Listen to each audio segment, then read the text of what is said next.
أعوذ بالله من الشيطان الرجيم.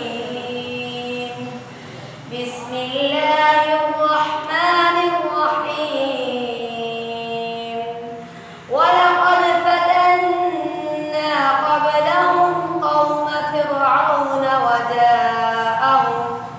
وجاءهم رسول كريم أن أدوا إلي عباد الله إني آتيكم بسلطان مبين وإني عذت بربي وربكم أن ترجمون وإن لم تؤمنوا لي فاعتزلون.